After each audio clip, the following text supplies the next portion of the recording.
BenQ DP1310 released last year in 2023.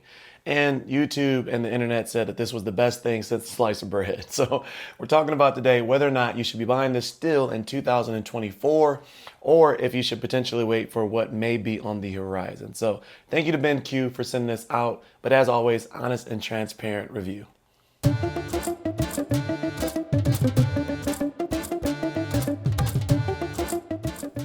So let's get into the nerdy goodness. This can support up to 3 4K 60 Hertz monitors, and you can also throw in an 8K 60 Hertz monitor in there through the via the HDMI 2.1, so 2 4K 60s and 1 8K, using the out ports on the back. This has USB-C on the front, 2 USB-A ports on the front, as well as a 3.5 millimeter mic input on the front. On the back, you got your USB-C in for your first device. You have an HDMI 2.1 in for your second device. You have an HDMI 2.0 out, and you have a DP 1.4 out. You also have 3 USB-A ports on the back, as well as a LAN port. Now, the front USB-C port holds 36 watts of power delivery, and the USB-C in from your laptop or what have you is 100 watts, so it can power pretty much the most hungriest laptop on the market. This comes with everything you need inside the box. It has the quick start guide. It comes with an 8K certified HDMI 2.1 cable, as well as a USB-C 100 watt 20 gigabyte data transfer cable as well. This makes sure that you have the actual connections you need to use it to its full capacity. You also get the 180 watt power supply, which allows this to power the device while giving the 100 watts power delivery to your laptop. This works with Windows, Mac, Linux, Ubuntu, Android, Google Chrome. It pretty much works with everything. Chrome OS, sorry, not Google Chrome, Chrome OS. Pretty much works with everything. So this is definitely a winner regardless of the system that you have. This isn't exactly plug and play either. You have to definitely install the Display Link Manager in order to use this with all of your different monitors. And this is something that I struggled with at first, where I couldn't figure out why is this not natively working on my third monitor or my extra monitor on my desk. Now, as a creator, I have the opportunity to reach out to BenQ and get questions or ask questions and get answers, but I didn't want to do that. I wanted to make sure I took this approach as if I was a consumer. And so I went through different processes of trying to figure this out. I even installed a different monitor and replaced the monitor that I had on my desk. I tried different certified 8K cables and things like that out to that particular monitor, and it came back to that you have to have that software installed, but not just installed because I did install it up front. You have to make sure that you can see the monitor in the software. If you're having any issues with this, make sure you have the Display Link technology downloaded and add it to your PC, and then try unplugging and plugging in your monitors, power off, power back on, and then it should see it at that point. Once you have this set up, it works really well. Now what you're seeing in this scene here is my PlayStation 5 is connected to my LG CX48 OLED through the HDMI 2.1 port, and then USB-C in and USB-C out.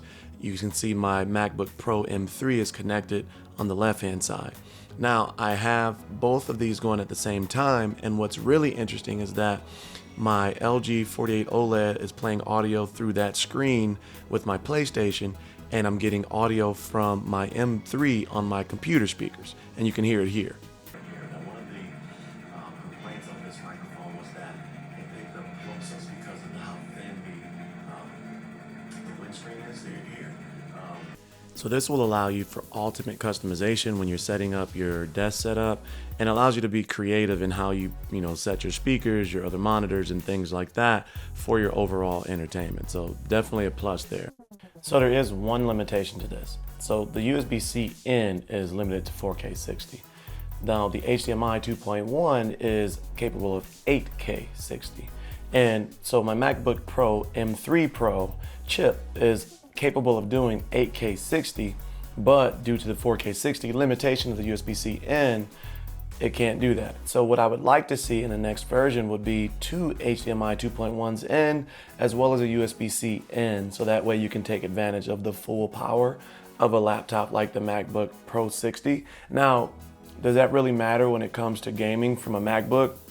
Probably not. I mean, they are working on gaming right now, but where it does matter is if you're editing. And if you're editing 8K footage and things like that, and you're capped at 4K 60 from your MacBook to your main display, which would be your 8K display. So it's not a real big issue right now because there's not a lot of 8K displays out there that people use, but there are definitely displays that are 5K and things like that above the 4K mark. The second scenario is my use case. As a power user, I have a desktop that is capable of 8K 60 with my RTX 3090. I have the MacBook M3 Pro, and I also have the PlayStation 5 and Xbox Series X. Now, if I wanted to connect the PlayStation 5, my desktop, and my MacBook or whatever, desktop, PS5, etc., I would not be able to do that due to these limitations. So this is going to cost you $299. Now that is a pretty strong price, but what I will say is compared to other products on the market, it's definitely worth it when you look at everything that comes included and the ability to switch between, one device over to the other device seamlessly without any issues, and remembering settings for both devices, etc. So definitely worth the price in my opinion, especially when you add in all of the inputs and the IOs on the front and the back, being able to set it up vertically and horizontally.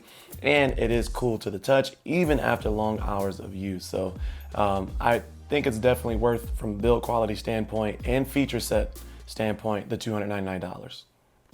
Generally, a docking station is not the most sexy thing that you can add to your desk, and typically it doesn't really matter the brand that you use. They all do the same thing pretty much, but this one does stand out above the rest with the ability to do 4K 120 Hz gaming and connect two different devices at once and switch seamlessly between the two. I wish on the updated version that's coming in the future, potentially 4K 120 Hz for both inputs, as well as potentially a KVM switch. But outside of that, this is pretty much the cream of the crop right now when it comes to docking stations at your desk. So according to my usage, it did exactly what it said it was going to do. And unless there's an update this year, this is probably going to be the one that's going to sit on my desk going forward. The ability to power all of these devices and give you that 4K 60, 4K 120, etc. is exactly what I need on this type of desk setup. Again, unless something else comes out this year, this is going to be on my desk for a little while. So let me know your thoughts in the comment section below. And if you're new to the channel, consider joining the Cozy Coalition and hitting that subscribe button below.